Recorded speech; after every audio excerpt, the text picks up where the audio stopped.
ये विधानसभा से कम चुनाव महत्वपूर्ण नहीं है, ये बड़े महत्वपूर्ण बाई इलेक्शंस हैं।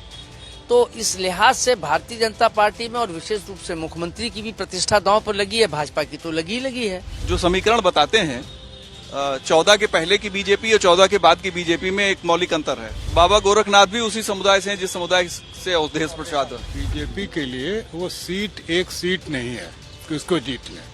आप उसको लोकसभा से देखिए, जहां अवधेश प्रसाद को सामने बैठा करके भाजपा को चिढ़ाया जाता कि देखो रामचंद्र जी की जगह से हम इनको जिता लाए। नमस्कार, मैं हूं अभिषेक मिश्रा और आप देख रहे हैं यूपी तक। एक बार फिर से हम हाजिर हैं आपके सामने एक बड़े महत्वपूर्ण मुद्दे पर चर्चा करने के लिए, और वो है उत्तर प्रदेश का उपचुनाव। कुल 9 सीटों पर चुनाव आयोग ने 13 नवंबर को मतदान का ऐलान किया है, लेकिन इन सब ऐलान के बीच में जो चर्चा का विषय बन रहा है वो है मिल्कीपुर सीट का इस चुनावी ऐलान में ना होना। आखिर इसका क्या कारण है? दरअसल इस मामले को लेकर के एक रिट हाईकोर्ट में पूर्व विधायक गोरखनाथ बाबा की तरफ से दाखिल की गई, जिसमें कहा गया कि जो एफिडेविट दिया था अवधेश प्रसाद ने 2022 के विधानसभा चुनाव में वो फर्जी है, उसका नोटरी सही नहीं है। इसको लेकर के सुनवाई चल रही थी, लेकिन उसी बीच अवधेश प्रसाद सांसद चुन लिए जाते हैं। 2024 के लोकसभा चुनाव में अयोध्या फैजाबाद लोकसभा से वो सांसद हो गए हैं। माना गया कि शायद अब इस सीट पर जो तकनीकी कारण है उससे मामला आगे नहीं दिक्कत होगी, लेकिन हुआ उसके उलट। चुनाव का ऐलान होता है, लेकिन मिल्कीपुर की सीट फिलहाल जो है अभी इस पर ऐलान नहीं हुआ है। लेकिन अब वापस से बाबा गोरखनाथ पहुंचे हाईकोर्ट, वहां पर ये रिट वापस लेने की तैयारी है ताकि रास्ता साफ हो सके मिल्कीपुर चुनाव का। और माना जा रहा है कि बहुत जल्द, अगर संभव हुआ तो इन्हीं के साथ, नहीं तो बहुत जल्द चुनाव को भी क्लियर करा लिया जाएगा। लेकिन मिल्कीपुर का चुनाव इस वक्त क्या कह रहा है? क्या ये महज संयोग है जो ये सीट इस चुनावी ऐलान से छूट गई, या फिर अभी भी इस सीट को लेकर के कुछ पेच लेना बाकी है? इसी मुद्दे पर आज हम चर्चा करें और हमारे साथ में वरिष्ठ पत्रकारों का एक पैनल जुड़ रहा है और उनसे बातचीत करके जानेंगे कि आखिर मिल्कीपुर की सियासत क्या कह रही है। चलिए शुरुआत करें, उससे पहले हम जान लेते हैं आज हमारे साथ कौन है। हमारे साथ में प्रमोद गोस्वामी जी हैं, वरिष्ठ पत्रकार हैं, लगातार हमारे साथ जुड़ते रहे हैं। हमारे साथ में विजय उपाध्याय जी हैं, लगातार आपने इनको यूपी तक पर देखा है समसामयिक और राजनीतिक विषयों पर। और हमारे साथ में सुरेंद्र दुबे जी हैं, वरिष्ठ पत्रकार हैं और राजनीतिक विश्लेषण अपना बखूबी बताते रहे। तो चलिए शुरुआत करें। प्रमोद सर, पहला कमेंट आपसे, क्या मानते हैं मिल्कीपुर का चुनाव बीजेपी के लिए साख का सवाल तो था ही, लेकिन तकनीकी आधार पर सीट का फंस जाना, अभी रिट वापस लेने की बात चल रही है, आप क्या देखते हैं सीट को फिलहाल? देखिए, तकनीकी आधार एक आधार तो बना लिया है और वो अपनी जगह ठीक भी है कि भाई वो वहाँ रिट पड़ी हुई है, लेकिन देश के बहुत से ऐसे राज्यों में, प्रदेश में, सब जगह ऐसी हैं कि जहाँ रिटें पड़ी हुई हैं। लेकिन रिटों के आधार पर मुझे ऐसा लगता है कि शायद, अगर मैं गलत नहीं हूँ, तो शायद ये पहली बार ऐसा हुआ है कि रिट के आधार पर चुनाव को वहाँ का रोक दिया गया। मुझे लगता है कि मतलब एक उसके राजनीतिक कारण भी हो सकते हैं और तकनीकी कारण भी हो सकते हैं दोनों। क्या मानते हैं आप, क्या बीजेपी की तैयारी पूरी नहीं है, या फिर आज की स्थिति में देखिए मिल्कीपुर का चुनाव, उसके ऊपर जो नैरेटिव इतना चल रहा है, साख का सवाल, बीजेपी अयोध्या हार गई, इससे बचना चाह रही है, क्या इस समय नजर आता है? नहीं, देखिए, ये जो उत्तर प्रदेश के जो ये 10 बाई इलेक्शन हैं जिसमें 9 के होने जा रहे हैं, ये विधानसभा से कम चुनाव महत्वपूर्ण नहीं है, ये बड़े महत्वपूर्ण बाई इलेक्शंस हैं। तो इस लिहाज से भारतीय जनता पार्टी में और विशेष रूप से मुख्यमंत्री की भी प्रतिष्ठा दांव पर लगी है, भाजपा की तो लगी है कि, और जिस ढंग से अयोध्या जो भारतीय जनता पार्टी का एजेंडा या भारतीय जनता पार्टी की जो एक लाइन लेंथ है राजनीति की और चुनाव की, कि हिंदुत्व और धर्म, वहां पर जो उनकी पराजय हुई है, तो मुझे ऐसा भी इस संभावना से इनकार नहीं किया जा सकता है कि मिल्कीपुर का इसलिए भी शायद रोक दिया गया हो कि इस चुनाव से एक पूरे 9 चुनाव में जो शेष हैं उसमें एक ये विपक्ष ये एक प्रचार करेगी कि साहब यहाँ हिंदुत्व को और यहाँ को धर्म की राजनीति अब इस देश ने, प्रदेश ने उसको ठुकरा दी है, तो उससे कहीं ना कहीं उनके धर्म की और हिंदुत्व की राजनीति को कहीं ना कहीं डेंट हो सकता है। तो इस वजह से हो सकता है। लेकिन जहाँ तक ये बात है कि बाबा गोरखनाथ जी वहाँ गए हैं, तो अगर गए हैं तो फिर आजकल में हो जाना चाहिए और चुनाव आयोग उसको कर देगा। और अगर ऐसा नहीं करते हैं और वो नहीं जाते हैं तो इसके मतलब उसके राजनीतिक कारण हैं। मिल्कीपुर में फिलहाल आप क्या देखते हैं, एडवांटेज किसको है? देखिए, मिल्कीपुर में 8-9 बार अवधेश प्रसाद जी वहां से विधायक रह चुके हैं। वहां के जो जातिगत समीकरण हैं वो भी इस ढंग के हैं जो भाजपा के अनुकूल नहीं रहे। भाजपा अपने उरूज पर रही है तब भी वो सीट हारती रही है, जब अपने शबाब पर थी, तो अब तो ढलान पर है। तो ऐसे में मिल्कीपुर सीट जीतना ये बीजेपी के लिए आसान या संभव नहीं था, शायद इसीलिए। और दूसरे, शुरू से ही मुख्यमंत्री योगी आदित्यनाथ जी जब ये बात हुई कि अब यहाँ उपचुनाव होंगे तो अयोध्या और मिल्कीपुर को ही केंद्र में रख के वो करते रहे। लेकिन मुझे लगता है कि शायद समझ में क्या, इसमें तो सीधी सी है कि उत्तर प्रदेश में जातिगत समीकरणों के आधार पर मुद्दों पर तो कोई चुनाव जीता नहीं है। ये जातिगत समीकरणों के आधार पर चुनाव होते हैं। वो जो जातिगत समीकरण है वो भाजपा के पक्ष में वहां नहीं है। चलिए, यही कारण है कि मिल्कीपुर की सीट को लेकर के शायद और समय या तो बीजेपी लेना चाहती है, और इस जो पेच तकनीकी फंसता है उसका फायदा और नुकसान क्या होगा वो भी समझना महत्वपूर्ण है। लेकिन विजय जी, आप क्या मानते हैं, कटेहरी की सीट भी बहुत महत्वपूर्ण होगी, वहां पर भी चुनाव फंसा हुआ नजर आ रहा है। और मिल्कीपुर की सीट की अगर हम जो बात कर रहे हैं, मिल्कीपुर में क्या वाकई में बीजेपी के लिए रहा बहुत मुश्किल है? जो काम अयोध्या में हुआ, हालांकि लोकसभा के चुनाव में हार का मुंह देखना पड़ा है फैजाबाद सीट पर, लेकिन अगर मिल्कीपुर की बात करें, अवधेश प्रसाद अभी भी क्या वहां पर अभेद किला होंगे बीजेपी के लिए? देखिए, ये जो पूरा मामला है मिल्कीपुर का चुनाव न होना, तो ये तो रिट है। रिट की वजह से चुनाव नहीं हो रहा है, तो ये पहली बार नहीं हो रहा है। 2017 में एसपी सिंह बघेल टूंडला सीट से चुनाव जीते थे, फिरोजाबाद की टूंडला विधानसभा क्षेत्र से, और वो 2019 में लोकसभा सदस्य चुन लिए गए। लेकिन इसके पहले ही समाजवादी पार्टी के जिन उम्मीदवार को उन्होंने हराया था, उन्होंने एक चुनाव याचिका दायर कर दी थी हाई कोर्ट में, और वो पेंडिंग थी। और जब बाई इलेक्शन हुए उत्तर प्रदेश में कई सीटों के, तो उसमें टूंडला का अनाउंसमेंट चुनाव आयोग नहीं कर पाया, क्योंकि इलेक्शन पिटीशन पेंडिंग थी, और करीब 1-1.5 साल बाद फिर वहां चुनाव हो पाया था। तो ये कोई पहली बार नहीं है। और यहाँ पे बीजेपी का कैंडिडेट, उसने रिट की है टूंडला वाले में, समाजवादी पार्टी के दावेदारी भी कर रहा उस सीट पे बाबा गोरखनाथ। दावेदारी नहीं, वो पूरी तैयारी कर रहे हैं, लेकिन वो भूल गए कि हमने रिट भी कर रखी है। और गए कि उससे ये आपको लगता है कि ये जान करके भी नासमझी वाली बात है? देखिए, ये आरोप लग सकते हैं, लेकिन वो जानबूझ के नासमझी क्यों करेंगे? जब मुख्यमंत्री के दौरे हो रहे हैं, 4-4 मंत्री वहां इंचार्ज बनाए दिए गए हैं, पूरी तैयारी उन्होंने कर ली थी, और अंत में पता लगा कि रिट की वजह से घोषित नहीं हुआ। तो अगर पता होता तो रिट तो विड्रा कर लेते। अब कह रहे हैं मैं 1-2 आज ही कर लेंगे, हो सकता है आज ही रिट विड्रा हो जाए। तो अगर नियत में खोट होती तो रिट विड्रा करने की बात क्यों करते? वो कहते भाई हम तो लड़े। और टेक्निकली देखा जाए तो जिस ग्राउंड पे वो चुनाव याचिका दाखिल हुई है, उस ग्राउंड पे तो अवधेश प्रसाद की 2022 की विधानसभा उम्मीदवारी का नामांकन रद्द हो जाना चाहिए। क्योंकि अगर ऐसे नोटरी से आपने अपना नोटरी कराया, शपथ पत्र बनवाया है, जिसका लाइसेंस 10 साल पहले खत्म हो गया है, तो वो फेक है, अवैध है, वो कोई है ही नहीं, वो तो बिना शपथ पत्र का माना जाएगा।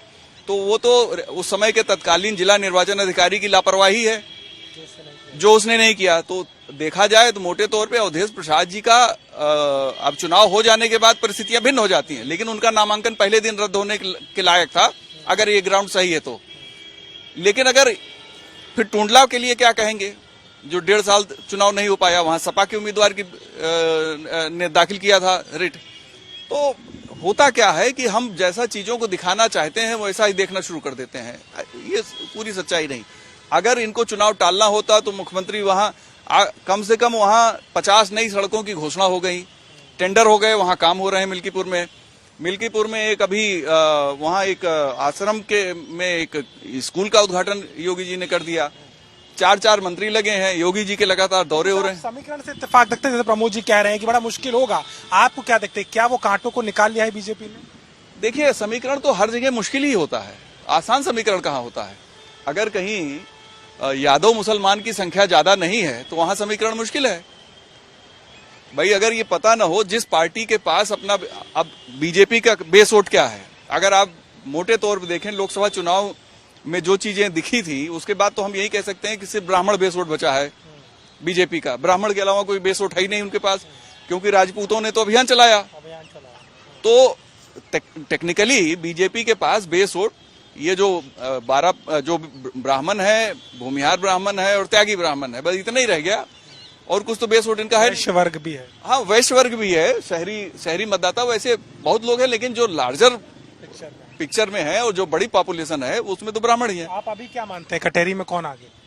अब आप मिल्कीपुर से कटेहरी पे आ गए, माफ कीजिएगा, मिल्कीपुर में। देखिए, ये कुछ बताना बड़ा मुश्किल है कौन आगे है। जनता किस मिजाज से वोट करती है, क्या वोट देती है, वो तो मतदान के बाद जब काउंटिंग होती तभी पता लगता है। हारने वाला तब चिल्लाने लगता है और जीतने वाला माला पहनने लगता है, तो वो तो चीजें अलग हो गई।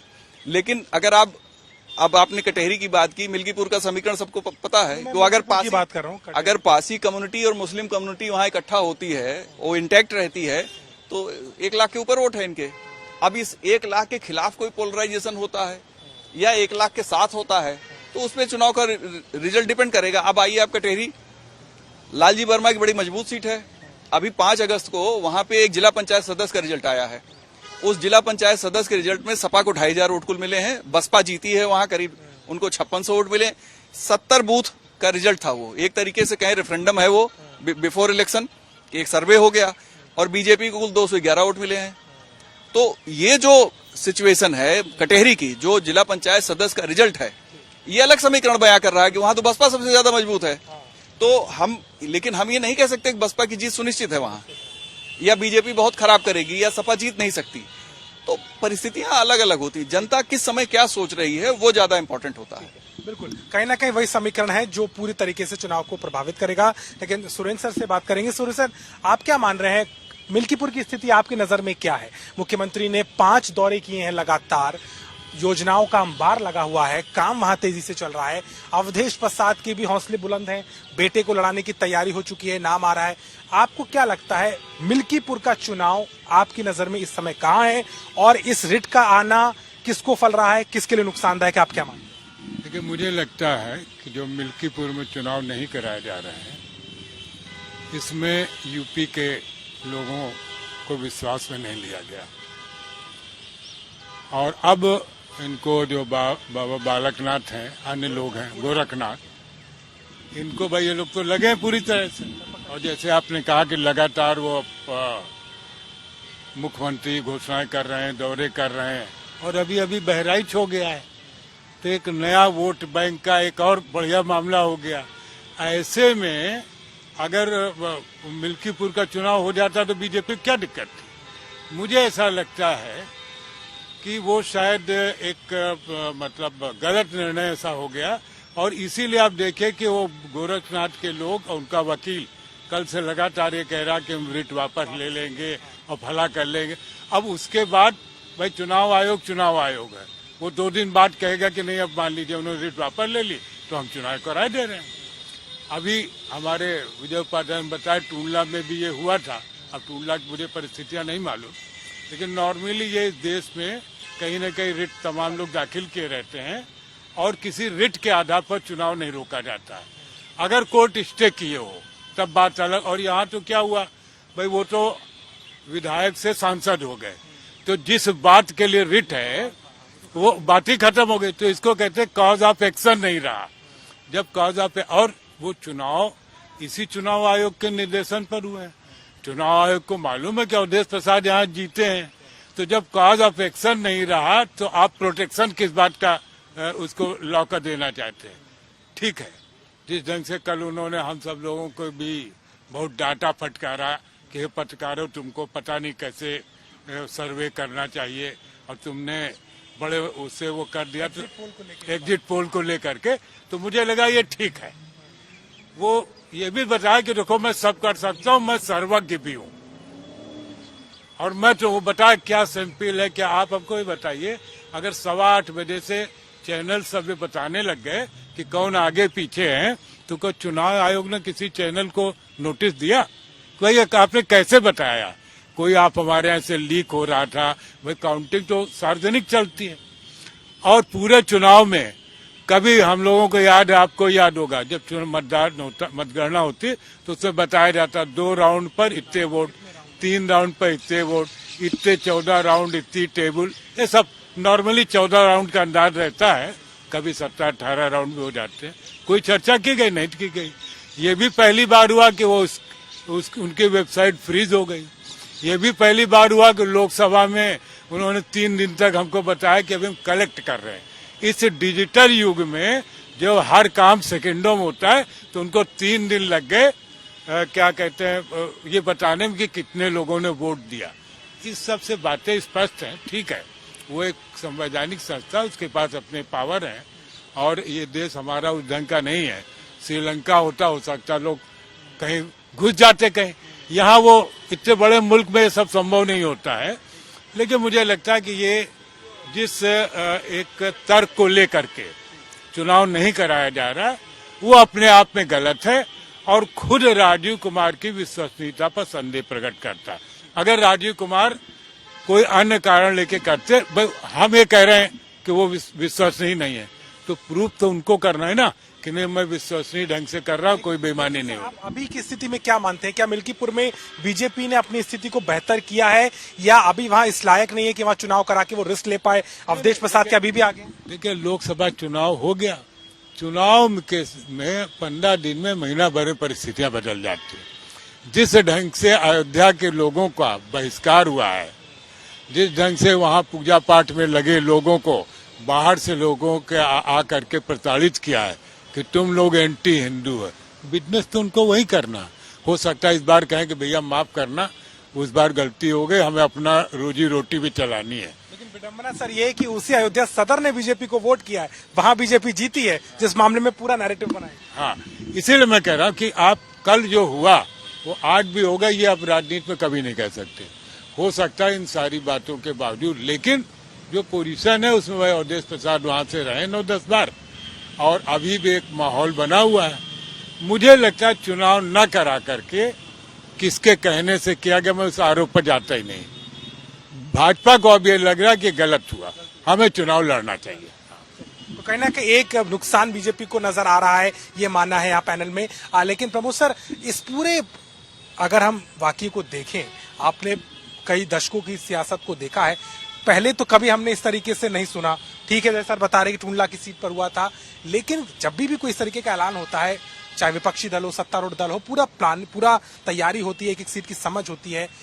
हम इसे संयोग नहीं मानते, चलिए ठीक है, लेकिन इसका नफा नुकसान को अगर आकलन करें तो आपको क्या लगता है, इसमें बीजेपी का ज्यादा फायदा है या समाजवादी पार्टी? नहीं, देखिए, नफा नुकसान की बात नहीं है, बात सिद्धांत की है। तो जो मैंने पहले भी कहा कि रिट वहां दाखिल हो गई, रिट के आधार पर, तो रिट तो हरियाणा में भी दाखिल हो गई। नहीं, लेकिन अभी स्थिति में कौन ज्यादा फायदे में नजर आ रहा है? नहीं, फायदे में देखिए, जो वहां के समीकरण हैं वो पिछले 9 इलेक्शन से, 8 इलेक्शन से, मतलब लगभग 3, साढ़े 3, 4 दशक से वहां पर सपा के फेवर में रहा है। मैंने ये भी कहा कि जब भारतीय जनता पार्टी अपने चरमोत्कर्ष पर थी तब भी वो सीट हारी है, आज वो स्थिति नहीं है। लेकिन उसके बावजूद रामपुर सीट जो आजम खां की थी बड़ी महत्वपूर्ण थी और अपराजय मानी जाती थी, लेकिन भारतीय जनता पार्टी ने उस सीट को हराया। तो कारण कैसे हराया, क्यों हारे, कारण अपनी जगह पर है, लेकिन सीट तो हारे। जो एक ये परसेप्शन था कि ये जीती नहीं जा सकती, वो जीत ली। भाई मैं पूछना चाहता कि रामपुर और आजमगढ़ में बीजेपी ने जीत के जो प्रूफ किया, वो उपचुनाव में मिल्कीपुर में भी संभव नहीं? क्यों नहीं संभव है? सत्तारूढ़ दल के लिए क्या चीज असंभव है? कोई भी सत्तारूढ़ दलों में किसी एक के लिए नहीं कहना चाहता हूँ। तो सत्तारूढ़ दल जिसके पास सत्ता है, शासन है, पूरी फोर्स है, वो तो जो चाहे कर सकती है।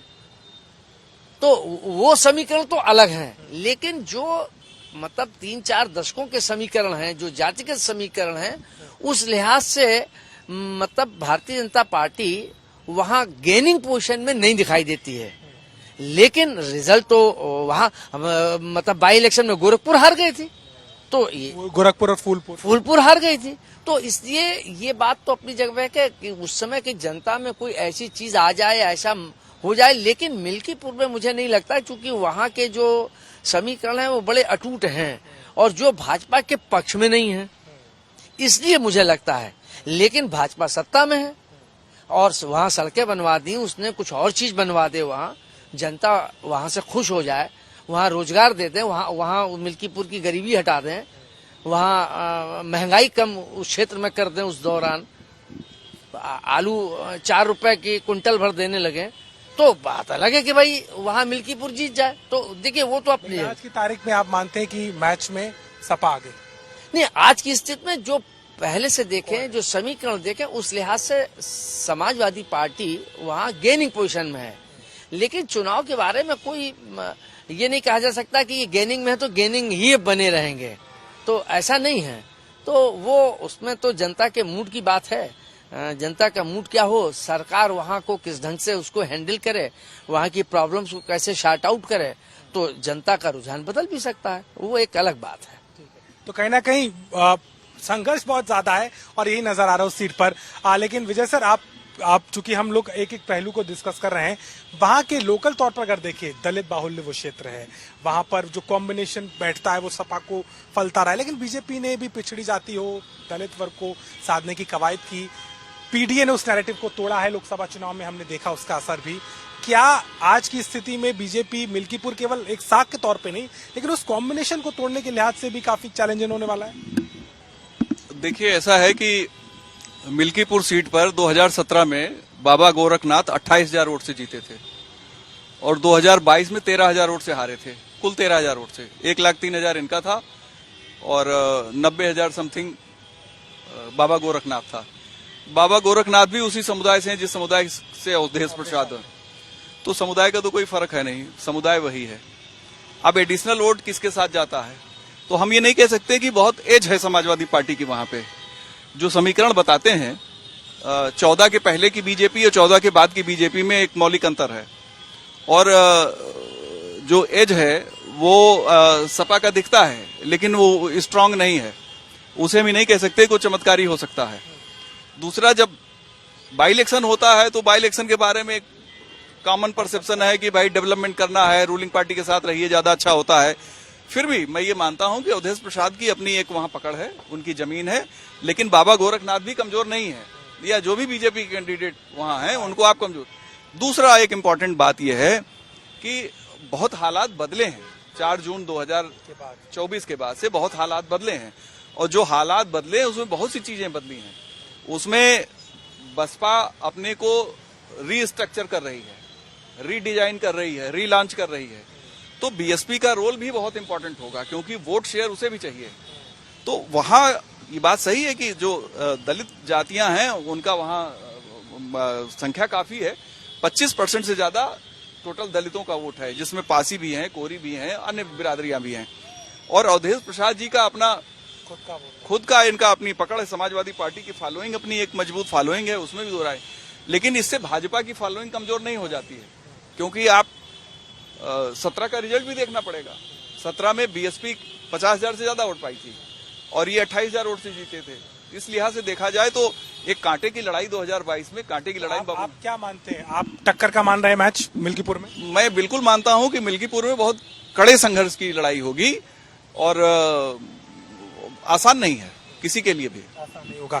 आप सुरेंद्र सर, आपका आखिरी कमेंट क्या? मिल्कीपुर की स्थिति को अगर हम देखें तो मैसेजिंग के साथ साथ स्ट्रैटेजिकली भी बहुत महत्वपूर्ण होगा, जैसे हम विजय जी भी कह रहे हैं कि उस कॉम्बिनेशन को कैसे साथी है, दलित वर्ग में बीएसपी का भी एक रोल होगा। अगर इसे एक मॉडल के तौर पर हम देखें तो बीजेपी के लिए क्या टास्क है या समाजवादी पार्टी के लिए क्या चाहिए? बीजेपी के लिए वो सीट एक सीट नहीं है कि उसको जीत लें।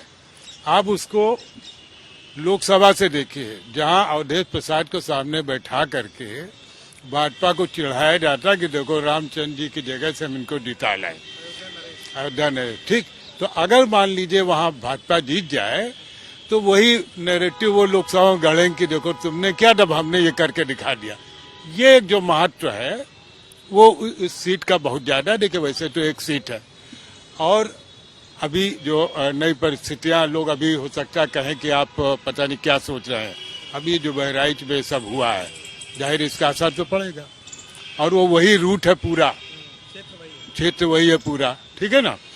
और मारा जाने वाला आरएसएस का आदमी है, ब्राह्मण है, तो बड़ी चर्चा के साथ ब्राह्मणों के लिए कुछ नहीं करती है, तो अब सुना 50 लाख रुपए भी दे दिए गए हैं उसको, अन्य लोगों को नहीं दिए जाते हैं जो दूसरी जाति के लोग मरते हैं।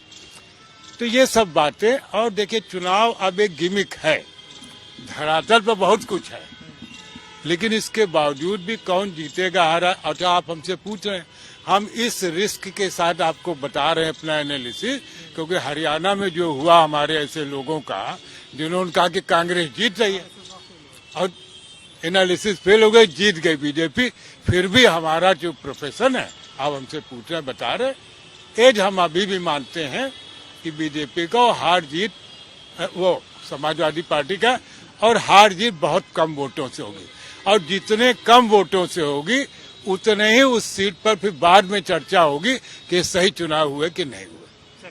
तो कहीं ना कहीं मिल्कीपुर का जो समीकरण है वो पूरे तरीके से काफी महत्वपूर्ण इसलिए है क्योंकि एक नैरेटिव की बात है, बीजेपी की वापसी की बात है, समाजवादी पार्टी के वर्चस्व को बनाए रखने की बात है, और जो कॉम्बिनेशन वहां पर बनता बिगड़ता नजर आता है उसको साधने की कवायद है। सीट भले ही एक हो, संदेश अनेक हैं, और 9 सीटों के साथ में अगर ये चुनाव उपचुनाव का भी ऐलान हो जाता है तो कहीं ना कहीं उत्तर प्रदेश की 10 सीटों का उपचुनाव झारखंड और महाराष्ट्र के विधानसभा चुनाव से कम नहीं होगा। और यही कारण है कि आज चर्चा का विषय मिल्कीपुर की सीट है, और इस उपचुनाव में कहीं ना कहीं पूरी राजनीति यूपी की फिलहाल एक सीट पर केंद्रित होती नजर आती है।